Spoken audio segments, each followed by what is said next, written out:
aí, como estamos? Quantos quilos mais felizes depois das festas? Eu posso dizer que eu estou alguns quilinhos um pouco mais feliz. Mas não tem problema, tem um ano inteiro aí pra frente pra gente queimar aí essa felicidade toda. Bem-vindos então, para quem está aqui pela primeira vez, nós somos a CNA, somos uma igreja simples, alegre e transparente. Então, o nosso lema é amar a Deus e as pessoas de uma forma simples, alegre e transparente. Então, somos nós feitos para servir a comunidade brasileira aqui em si, mais precisamente. Então, se você está aqui pela primeira vez, bem-vindos. A gente faz igreja, nós somos igreja. Nós trazemos a palavra de Deus para pessoas que chegam aqui pela primeira vez. Esse é o nosso chamado. Então, se você está aqui, obrigado. Obrigado por nos dar a oportunidade de sermos igreja. Fique bem à vontade. Nosso pastor e a nossa pastora estão de férias, estão viajando. Acho que eles voltam daqui, sem ser na semana que vem, na outra ainda. Então, a gente tomou conta aqui enquanto eles estão de férias. Mas eu creio que vai ser bênção. Né? Eu creio que a gente vai ser edificado esse ano que está começando. A gente já tem tanta coisa aí pela frente, então bora refletir sobre isso. Eu queria primeiro, depois desse lenga-lenga, a gente dar a oportunidade de ofertar. Como a gente sempre fala aqui na CNA e como o pastor Eduardo ele sempre frisa, o que nós entendemos por oferta é aquilo que Deus coloca no seu coração, é aquilo que você está feliz em dar. A oferta ela tem que nos trazer felicidade em ofertar aquilo que Deus nos deu, a gente devolve algo para Ele. Então, o que a CNA entende como oferta é isso, algo que seja responsável para você, responsável na situação que você está vivendo hoje, tá? E com felicidade, com alegria. É assim que a gente oferta. Então é assim que Paulo nos ensina a ofertar em Coríntios, assim que ele nos ensina como nós devemos ofertar, com o nosso coração cheio de alegria. Então, se você hoje está aqui preparado para isso, está com o coração cheio de alegria para devolver aquilo que é para Deus, para que a obra dele continue, para financiar a obra de Cristo, a gente vai orar. Você coloca aí a sua oferta dentro do envelopezinho. Tá? Para quem quiser também, eu acho que a gente fala muito pouco, mas você pode fazer sua oferta também online. Tá? Se você acha que é mais prático, pode fazer online também. É a mesma coisa. Deus aceita e se agrada da mesma forma. Tá? Então bora orar. Enquanto a gente ora, você vai fazendo a sua oferta. Pai, obrigado, Deus. Obrigado que o Senhor também nos dá a oportunidade de ofertarmos, Deus, e devolvermos para o Senhor aquilo que vem de Ti, Deus. Obrigado porque o Senhor nos dá condições de hoje estarmos aqui e devolvermos um pouquinho para o Senhor e financiar o Evangelho se espalhando, Deus. Nos dá felicidade, Pai, nos dá a verdadeira razão de ofertar, Deus. Nos faz, quando ofertarmos, sentirmos alegria, Deus, não pesar. Que nós sejamos conscientes daquilo que nós estamos ofertando, no momento em que nós estamos vivendo, mas que nós tenhamos certeza que aquilo que nós estamos ofertando, Pai, vai financiar a Tua obra, Deus. E que pessoas vão ouvir o Teu Evangelho, Pai, que pessoas vão ser salvas, vão ser libertas, Pai, através também da nossa responsabilidade em financiar. Nos dá essa alegria, Pai, em nome de Jesus. Amém. Feito isso, então, vamos para a nossa palavra de hoje. Quem aqui já está fazendo planos para 2020? Deixa eu falar, academia, perder peso, essas coisas, deixa para depois. Sabe quantas semanas tem em 2020? 52 semanas. Ou seja, são 52 segundas-feiras.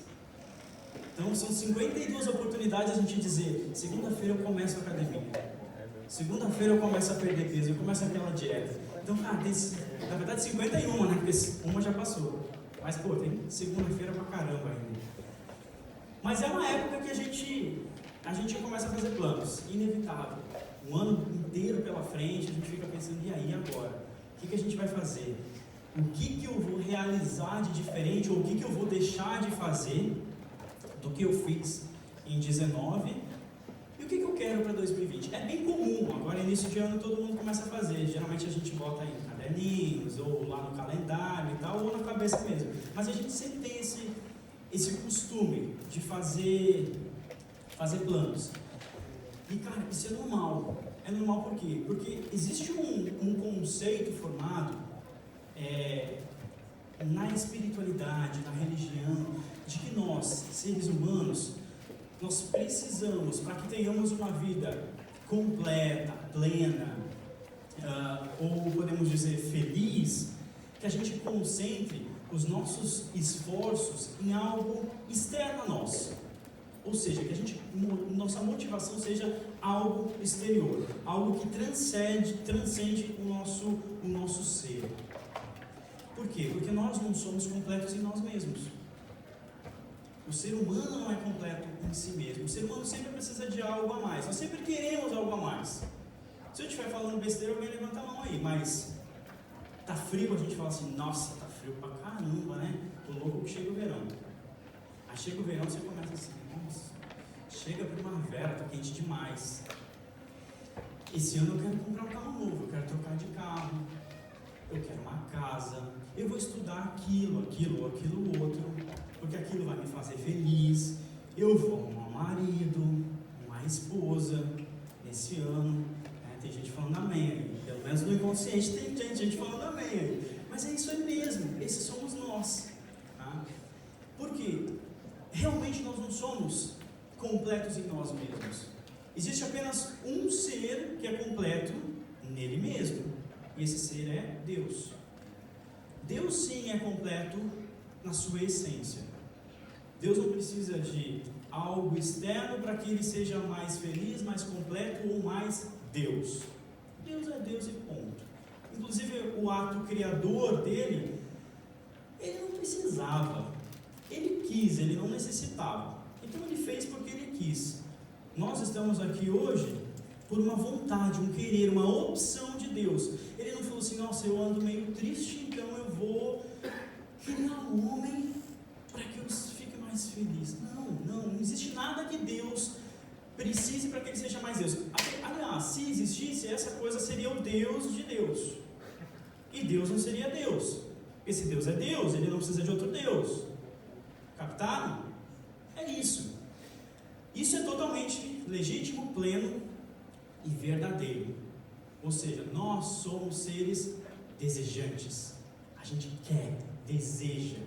Pode ser coisa pequena, eu estou com fome agora, eu quero um prato de arroz e feijão. Eu estou com sede, eu quero uma Coca-Cola. Ou, como eu que fiz os meus votos de 2020, sem refrigerante, eu quero um suco, uma água, um chá gelado, iced tea que não tem açúcar. Então, nós desejamos o tempo inteiro, a gente sempre quer algo a mais, ou a gente quer algo diferente. Esse é o ser humano. Maravilha, mas aí tem algum problema nisso? Tem algum problema em ser um ser desejante? De maneira alguma. É dessa forma que a gente move, é dessa forma que a gente cresce, aprende, que a gente vira alguma coisa diferente. Esperamos que sempre para melhor, mas é dessa forma que a gente vai mudando, desejando, querendo, alcançando essas coisas todas. O problema está aonde? Em como vamos chegar lá e se não der certo? E se aquilo que a gente planejou, se aquilo que está lá na tua geladeira, lá no teu calendário para 2020, não foi daquela forma? Como é que você vai agir? Então é isso que a gente vai falar hoje à noite. Planejar, ok. Agora como é que a gente faz isso? Como é que a gente, nós cristãos, colocando Deus à frente das coisas, como é que a gente planeja o nosso ano? Como é que a gente planeja as nossas ações, os nossos próximos passos? E a gente vai pegar emprestado de Paulo uma historinha, um caos de Paulo. E a gente vai hoje estudar isso e tirar algumas lições. Então a gente vai para Romanos, no capítulo 15, você pode abrir aí, Romanos 15, 23. Romanos 15, 23, está no telão. Se você não conseguiu abrir aí, a gente lê do telão, fica na mesma versão. E fala assim: mas agora, não havendo nessas regiões nenhum lugar em que precise trabalhar, e visto que há muitos anos anseio vê-los, planejo fazê-lo quando for à Espanha. Espero visitá-los de passagem e dar a vocês a oportunidade de me ajudarem em minha viagem para lá, depois de ter desfrutado um pouco da companhia de vocês. Isso é Paulo falando para os romanos, quando ele manda a carta lá para os romanos. Agora, porém, eu estou de partida para Jerusalém a serviço dos santos. Eu tenho uma tarefa para fazer agora. Eu quero visitar vocês, mas eu tenho uma tarefa agora. Agora, porém, estou de partida para Jerusalém a serviço dos santos, pois a Macedônia e a Acácia viram a alegria de contribuir para os pobres que estão entre os santos de Jerusalém. Tiveram prazer nisso e, de fato, são devedores aos santos de Jerusalém. Pois se os gentios participaram das bênçãos espirituais dos judeus, devem também servir aos judeus com seus bens materiais. Assim, depois de completar essa tarefa e de ter a certeza que eles receberam esse fruto, irei à Espanha e visitarei vocês de passagem. Sei que quando for visitá-los, irei na plenitude da bênção de Cristo. Recomendo, irmãos, por nosso Senhor Jesus Cristo e pelo amor do Espírito, que se unam a mim em minha luta, orando a Deus em meu favor. Orem para que eu esteja livre dos descrentes da Judéia e que meu serviço em Jerusalém seja aceitável aos santos, de forma que, pela vontade de Deus, eu os visite com alegria, e com vocês desfrute de um período de refrigério. E o Deus da paz seja com todos vocês. Amém. Então, qual é a historinha por detrás? Paulo está escrevendo para Romanos, para a igreja de Roma. Primeiro, Paulo não conhecia ainda a igreja de Roma. Não foi uma igreja fundada por Paulo. Mas Paulo ele tinha um plano. Esse plano dele, ou melhor, neste plano dele, incluía a igreja de Roma. Como de passagem. Então a primeira coisa que a gente vai ver essa noite é o plano de Paulo. Tá? Se quiser anotar no caderninho, plano de Paulo. É difícil de falar, mas eu vou me enrolar, mas eu vou falar. Plano de Paulo. Então qual era o plano de Paulo? Era fundamentalmente ir à Espanha. E aí de passagem ele passaria pela igreja de Roma, ficaria com eles um tempinho, tá? Provavelmente pregaria para eles, exortaria, seria exortado, passaria um tempo, como ele fala, de refrigério. Essa era a ideia de Paulo. E dali ele iria para a Espanha, com a ajuda financeira e espiritual, talvez até de companhia, porque Paulo geralmente ele não viajava sozinho, da igreja de Roma, para que ele atingisse aquele povo lá da Espanha. Então vamos começar a destrinchar primeiro esse plano de Paulo. Primeiro Paulo fala que é até estranho, eu não tenho mais o que fazer aqui. Ele fala assim, há muito tempo eu queria visitar vocês, mas eu era impedido, só que agora eu não tenho mais o que fazer aqui. Então eu vou visitar vocês. Primeiro eu vou dar uma passadinha lá em Jerusalém, mas eu vou visitar vocês. Por que Paulo não tinha mais o que fazer? É estranho, né? Paulo era um pregador nato. E ele fala para os romanos que ele não tinha mais o que fazer lá. Ele estava em Corinto quando ele estava escrevendo essa carta. O que ele quer dizer com eu não tenho mais o que fazer? Paulo fora chamado para pregar o evangelho para os gentios. Então ele é o apóstolo dos gentios. Tanto é que nos textos anteriores a essa carta, ele se apresenta como sendo o apóstolo dos gentios. Para que não seja assim para essa igreja de Roma, cara, eu nem te conheço, Paulo, quem é você para estar mandando uma carta aqui e querendo passar tempo com a gente e tal. Então ele fala, olha, eu fui chamado por Deus para ser apóstolo dos gentios, logo vocês, gentios, estão sob a minha jurisdição. Então eu vou passar tempo com vocês. Tá? É por isso que ele faz toda essa explicação antes. E o que ele quer dizer com eu não tenho mais o que fazer aqui é, naquela região toda que ele pregava, que é a região da Ásia Menor, conhecida como Ásia Menor, não existia mais cidades na qual o evangelho não tinha sido pregado. Cara, que glória! Por Paulo ou pelos discípulos de Paulo. Algumas ou muitas das igrejas fundadas não foram fundadas por Paulo, mas sim pelos discípulos dele. Então, quando ele fala para os romanos, eu não tenho mais o que fazer aqui, não é que ele tipo assim, cara, eu estou aqui sentado na minha rede de boa. Não, ele falou assim, cara, não tem mais povos aqui nessa redondeza que não tenham ouvido do evangelho. Então eu quero ir lá para a Espanha, porque lá os caras ainda não conhecem do evangelho. Essa é a ideia de Paulo. Esse é o plano de Paulo. Aí ele fala assim, só um pouquinho aí, que eu só tenho uma coisinha para fazer. As igrejas daqui, da Macedônia e da Caia, eles levantaram uma oferta lá para Jerusalém, e eu estou indo lá levar essa oferta. Porque, na época, Jerusalém, a região de Jerusalém estava sendo açoitada por uma fome enorme. Isso está em Atos 14. E essas outras igrejas se acharam devedores dos judeus. Porque logo, eu, gentil, eu não faço parte desse povo judeu, mas eu recebi de graça o evangelho da salvação. Então, eles se acham devedores dos judeus por estarem usufruindo da graça que Deus dispensou para aquele povo, primeiramente para aquele povo. Então, por isso que eles se sentiam devedores. Eu recebo tudo isso que hoje nós recebemos aqui. Só para constar, nós também somos gentios, né? Então, quando a gente muitas vezes pensa no povo judeu, bora a gente pensar um pouquinho também como essas igrejas da Macedônia e da Caia, não que a gente tenha que levar uma oferta para eles, mas com respeito também. Eu acho que vale esse parênteses. Então, por isso que essas igrejas levantaram aquela oferta, e Paulo estava levando lá para Jerusalém, antes de ir para Roma. Beleza, então a gente chegou aqui no plano de Paulo. Primeira pergunta para nós essa noite: o plano de Paulo é legítimo aos olhos de Deus? Ele está debaixo da vontade de Deus? Ou melhor, Deus se agradaria do plano de Paulo? Imagina, um pastor que pregou incessantemente o evangelho na região dele, chega ao ponto de dizer, cara, aqui o meu serviço está feito. Eu não sei exatamente que idade tinha Paulo, mas ele já era avançado de idade. Provavelmente ele poderia pensar em aposentadoria. Os caras aqui gostam de mim, deixa eu ficar aqui e passar o resto da minha vida aqui, na boa.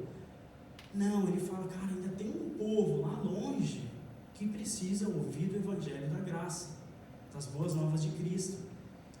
Então o plano de Paulo era legítimo, certo ou não certo? Paulo não estava fazendo nada para o ego dele, para a vontade dele. Não, ele estava fazendo para expandir o evangelho de Cristo. Então essa é a primeira coisa que a gente precisa ter em mente. Esse é o plano de Paulo, ir até a Espanha. Legal.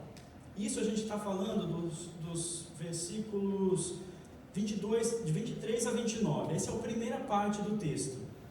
Os próximos 3 versículos, do 30 ao 33, Paulo ora. Ou melhor, Paulo pede oração para a igreja de Roma. O que ele fala?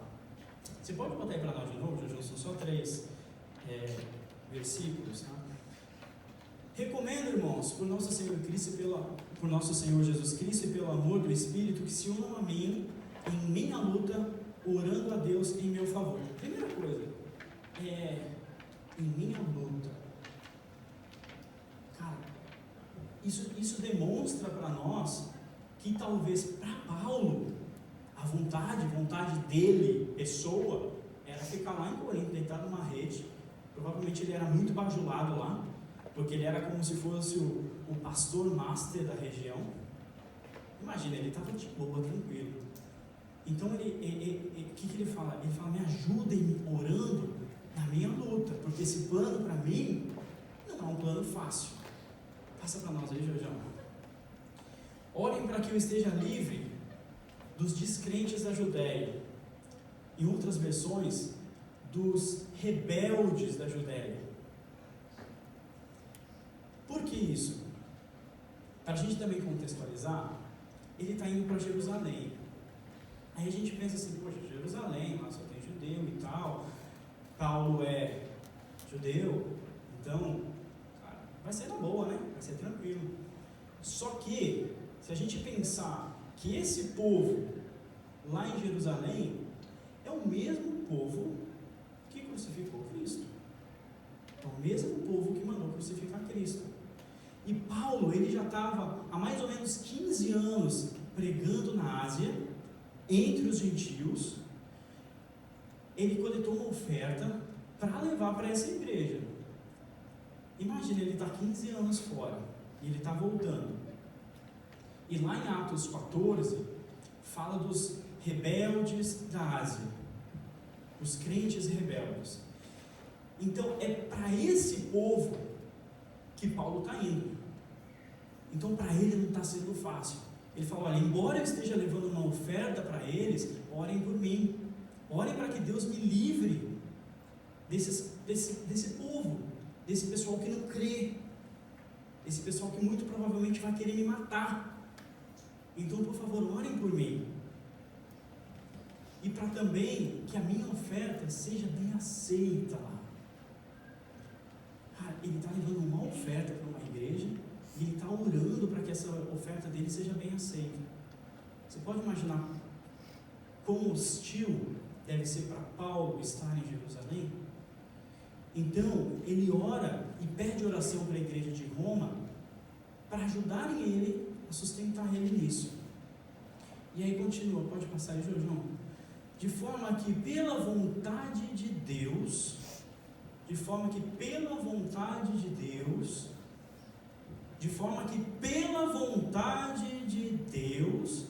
eu os visite com alegria e com vocês desfrute de um período de refrigério.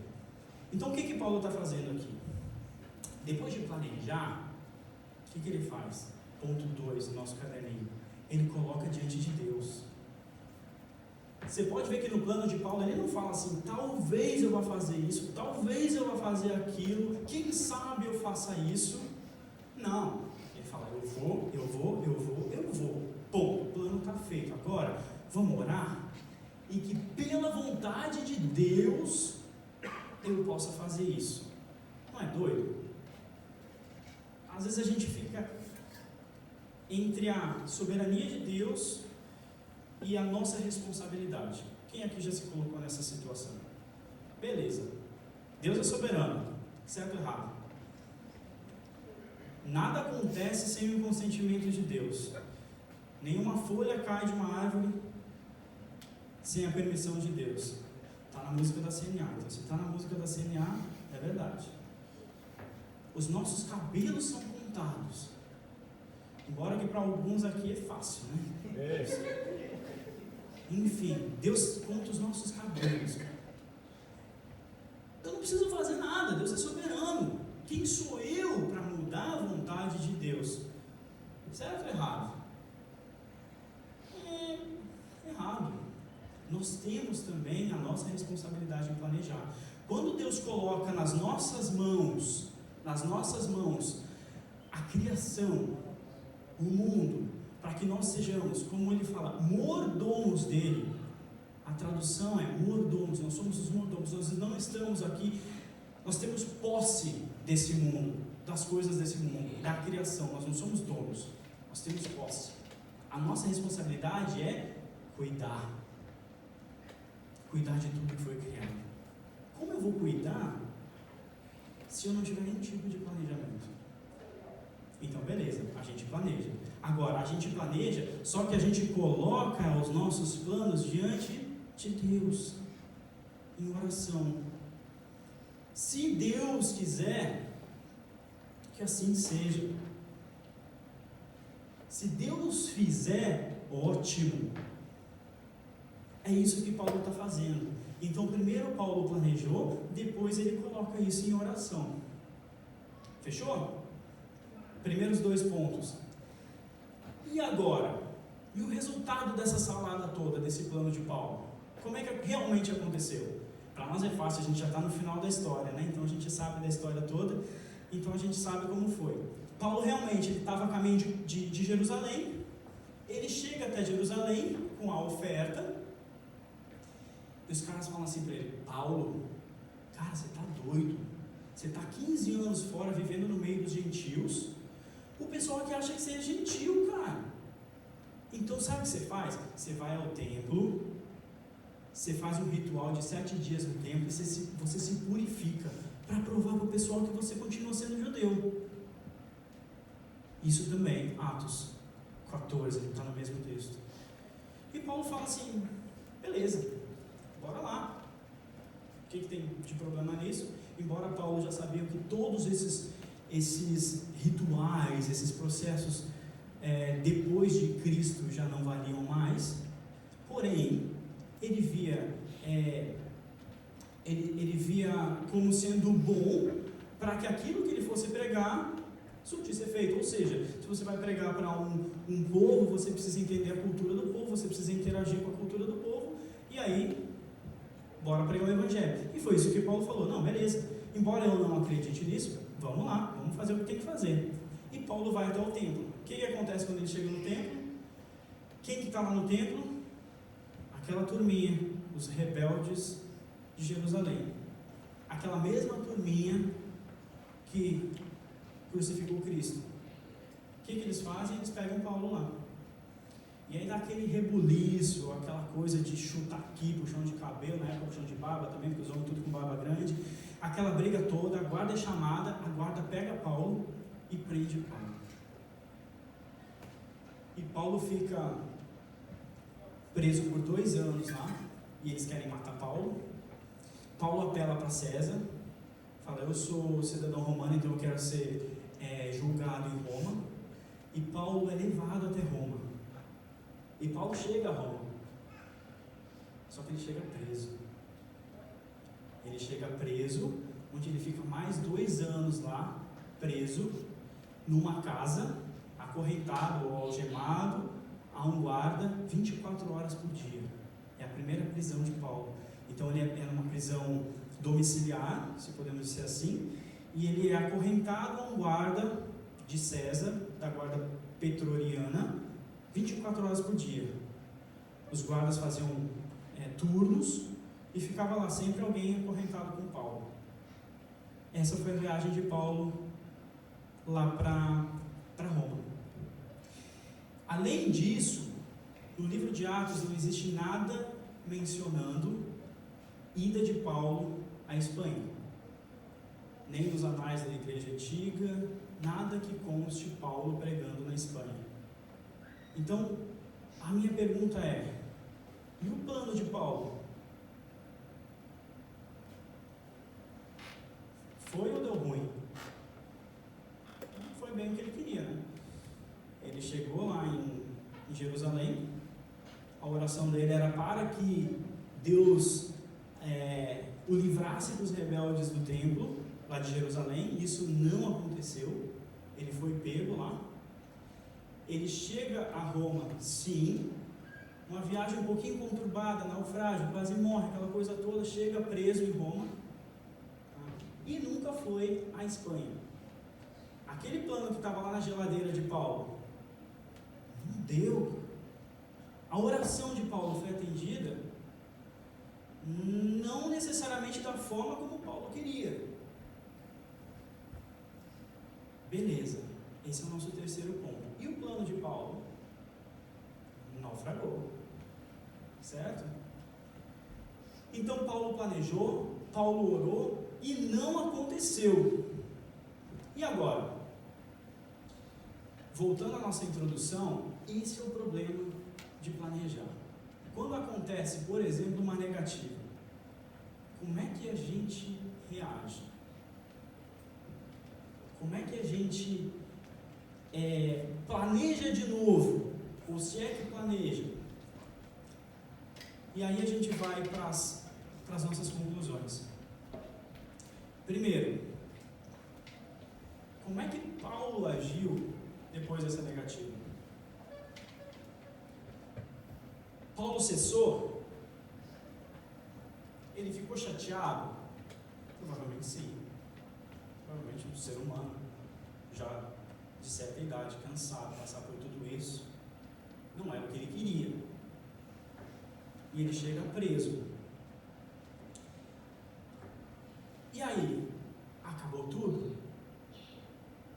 Um parênteses, para muita gente, sim, para muita gente acaba aqui. E esse é o perigo que a gente corre. Quando Deus não nos atende da forma como a gente quer, da forma como a gente imagina que é o melhor para nós. Existem aí nos estudos teológicos 4 caras que eles chamam eles dos cavaleiros do Apocalipse, que são os 4 maiores ateus da história. Pelo menos 3 deles viraram ateus na sua juventude, quando tiveram orações, pedidos, planos negados por Deus. E daí passaram a negar a existência de Deus, negar o Evangelho, escreveram livros, Deus ao delírio, como a igreja envenena as pessoas e tal, porque tiveram uma vez um plano, um sonho, uma oração negada. Esse é o perigo que a gente corre. A gente acabou de falar que Deus é soberano, e todos nós concordamos.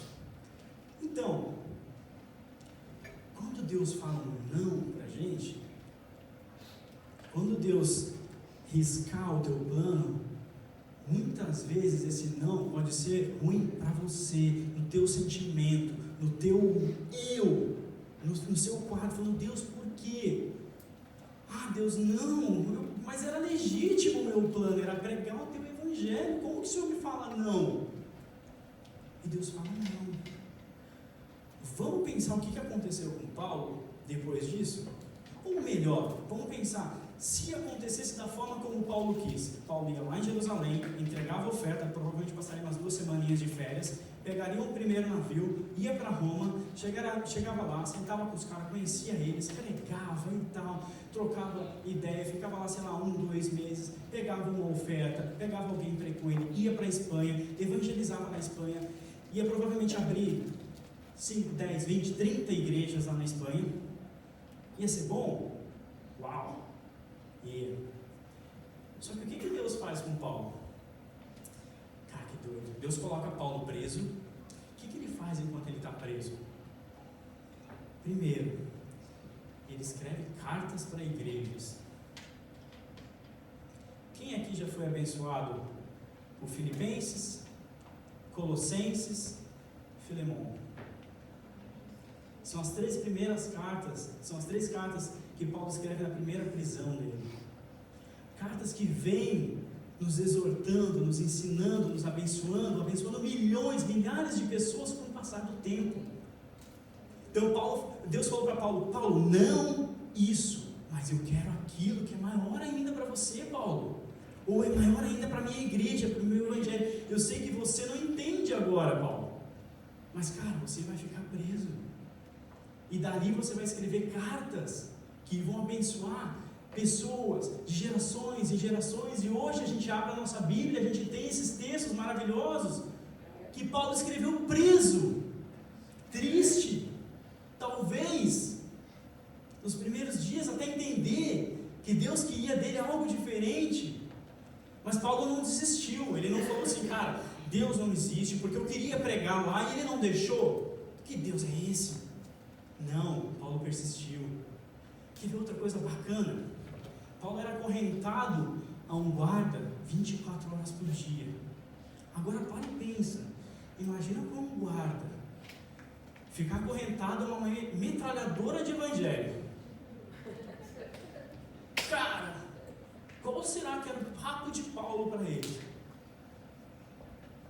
Tipo assim, ei, já te falei da graça hoje?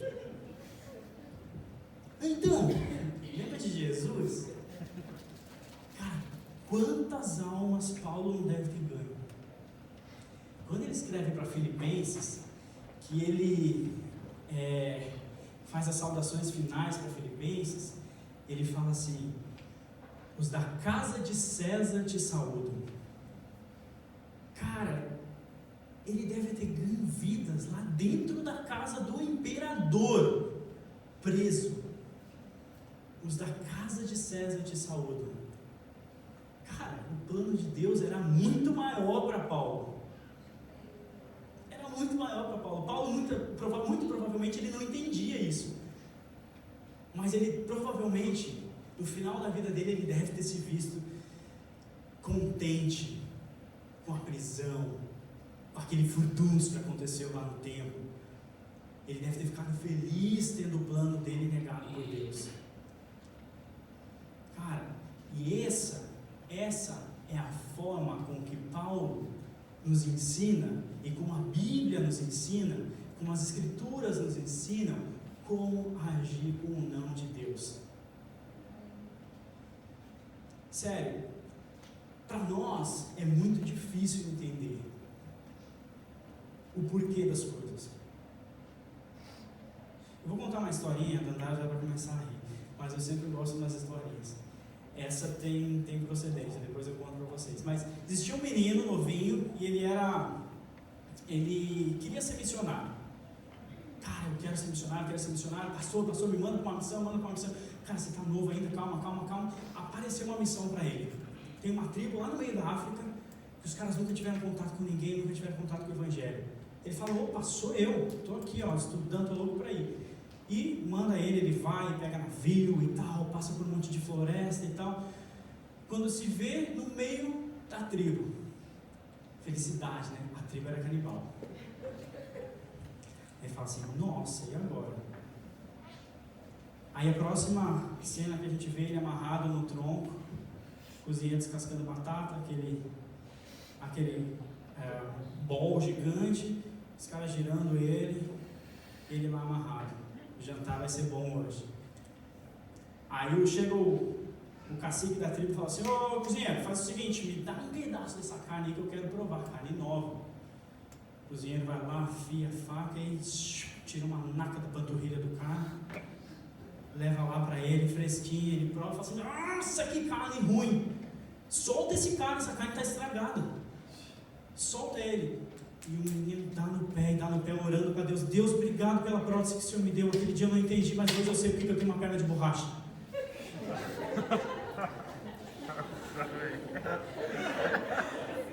É isso, cara. Fantástico. Às vezes a gente não sabe por que a gente está passando por alguma coisa, mas lá na frente você vai saber por que você tem a sua perna de borracha, cara. Porque provavelmente aquilo que Deus te colocou numa situação difícil vai ser útil para você no plano dele. É uma historinha tosca, mas é legal. É legal para a gente ver como às vezes as nossas dificuldades lá na frente vão servir para alguma coisa. E eu queria encerrar por aqui que nós tirássemos 3 ensinamentos dessa palavra de hoje, que nós tirássemos 3 ideias centrais. Primeiro, planejar, sim ou não? Sim, é legítimo, a gente precisa planejar, a gente precisa saber onde a gente vai colocar os nossos recursos, como nós vamos colocar, como vamos fazer. Às vezes nós crentes, a gente fala, cara, Deus é soberano, como dizia aquele poeta brasileiro, José Carlos, deixa a vida me levar, a vida leva eu, sou feliz e agradeço por tudo que Deus me deu, vulgo Zeca Pagodinho. Cara, não, muitas vezes a gente tenta deixar a vida nos levar e a gente está no vermelho. E o que você vai fazer quando você está no vermelho? Aí o bicho pega em casa, casamento que acaba, briga e tal, porque você também não consegue ter uma saúde financeira e tal. Então você precisa planejar, nós precisamos planejar. Deus nos deu algumas responsabilidades e a gente tem que tratar dessas responsabilidades com seriedade. Então planejar, sim, é legítimo. Agora a gente planeja e o próximo passo seria o quê? Colocar diante de Deus. Senhor, esse é o meu plano. Esse é o Rafael planejando. Eu quero isso e aquilo. Agora, eu tenho certeza, Deus, que o Senhor sabe melhor do que eu mesmo o que eu preciso. E a parte mais difícil: e me alegrarei. Você pode repetir comigo? Me alegrarei. Me alegrarei na sua resposta. Prometeu, hein? Ninguém cruzou o dedo. Me alegrarei, eu vou ficar feliz. Eu vou aceitar. Talvez não no início, não. Às vezes são coisas difíceis de digerir, de engolir. É um visto negado, é um casamento que acaba, sabe? É aquele relacionamento que você sonhava, que Deus fala não. É um trabalho que Deus fala agora não. É um ente querido que você perde. E aí a gente começa a colocar Deus à prova. Cara, Ele é soberano. Nós concordamos com isso no início dessa pregação. Deus é soberano. A gente precisa agir como se estivesse à frente de um Deus soberano. E à frente de um Deus soberano, que sabe quantos cabelos eu tenho na minha cabeça, que conta todas as estrelas do céu, diante de um Deus desse tamanho, eu digo, sim, me alegrarei. Ou melhor, eu digo, sim, me alegrarei. Amém. Muitas vezes é difícil? É. Mas é a nossa forma de vivermos o Evangelho. Muitas vezes um não é a melhor coisa que a gente precisa ouvir naquele momento. O não é a forma mais certa de nos educar e de nos ensinar. Então sim, planejamos. E sim, colocamos diante de Deus. E se tudo der certo, glórias a Deus. E se tudo der errado, glórias a Deus. Amém. É isso que eu queria passar para nós hoje.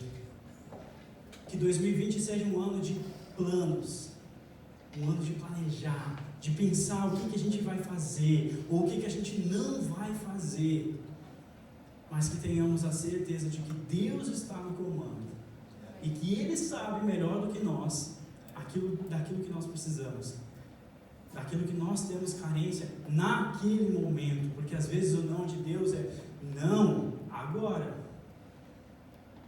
Você não está preparado ainda, mas aqui para frente, talvez seja assim.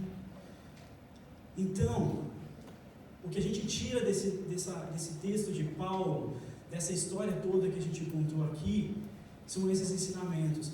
Plano, ora, se der certo, ótimo, se não der, planeja de novo. Tenta entender de Deus, o que Deus quer para você. Tenta ouvir a voz de Deus. Não, mas eu não sei, Rafa, se é de Deus ou se não é de Deus, cara. Como é que eu faço isso? Eu pergunto para você, se chegar lá no centro de Sydney, alguém cutucar suas costas e falar assim, oi, bom dia, você sabe quem é? Provavelmente não. Agora, se lá no centro de Sydney, naquela muvuca, a tua mãe cutucar suas costas e falar, oi, bom dia, você sabe que é tua mãe? Sabe. Você reconhece a voz da sua mãe, do seu pai, de alguém que você passa tempo. Você quer reconhecer a voz de Cristo? Passa tempo com Ele. Você quer entender se é de Deus ou não é de Deus o plano? Passa tempo com Ele. E aí você vai entender.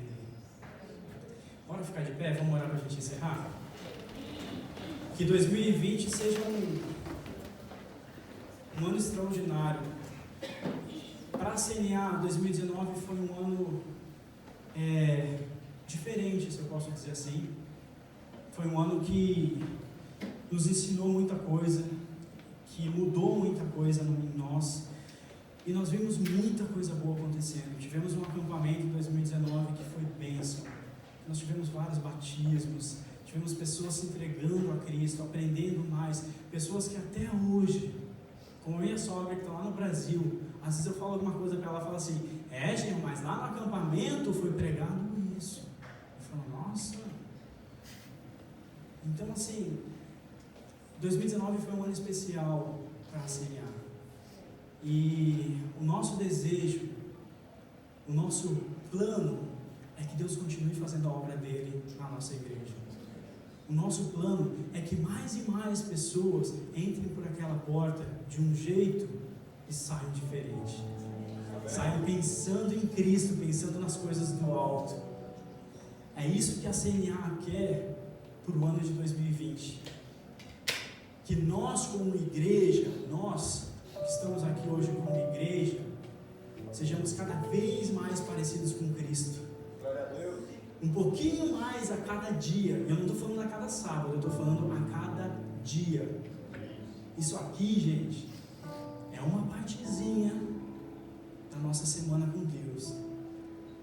Então que a gente saia daqui hoje diferente, para que amanhã de manhã a gente seja diferente, para que amanhã à tarde a gente seja um pouquinho mais diferente, e assim a gente vai. E assim a gente vai caminhando, caindo, levantando, caindo e levantando. Esse é o nosso desejo e o nosso plano para 2020. Bora orar e a gente encerra? Deus, obrigado, Pai, obrigado porque a Sua palavra nos confronta, Pai, e nos conforta. Obrigado porque muitas vezes o Senhor nos diz não. Obrigado porque o Senhor nega os nossos planos muitas vezes, Deus. Obrigado porque o Senhor é um Deus de amor, e muitas vezes o amor, Deus, não é só sim. Obrigado por isso, Pai. Obrigado porque o Senhor nos dá acesso a histórias como essa de Paulo. Obrigado porque nós temos, Pai, a condição de ler a Bíblia e entender como nós devemos viver nesse mundo, Pai. Obrigado, Deus, por nos trazer para um país onde a gente tem livre acesso ao Evangelho, Pai. Onde a gente pode pregar e proclamar o Teu nome em todos os cantos, Deus. Obrigado, Pai, pelo ano que passou. Obrigado por 2019. Obrigado por todos os nãos que você deu para a sua igreja, Pai. E obrigado porque apesar dos nãos, nós de novo estamos aqui em 2020. Nós não desistimos não, Pai. Obrigado, Deus. Pedimos que 2020, Pai, seja um ano de confronto, Pai. Aquilo que o Senhor precisa mudar na gente, Pai, tenha liberdade. Tenha liberdade de mudar. E quando recebemos o não, nos ajuda, Pai, a dizer, sim, me alegrarei. Deus esteja conosco, Pai, seja a nossa fortaleza, seja o nosso caminho, Deus, faz companhia para nós nessa jornada de 2020, Pai, que todos os nossos planos façam parte dos seus planos, Pai, e os que não fizerem, por favor, tira da lista. Assim nós oramos, Pai, pedindo que o Senhor abençoe esse ano, nos dê um ano de lutas, mas de lutas e vitórias também. Assim pedimos e assim confiamos, Pai, na Tua imensa soberania, Pai. Confiamos, Pai, que o Senhor sabe melhor do que a Tua igreja precisa, Pai. Oramos crentes disso, te agradecemos em nome de Jesus Cristo. Amém, amém e amém. Pode aplaudir Jesus.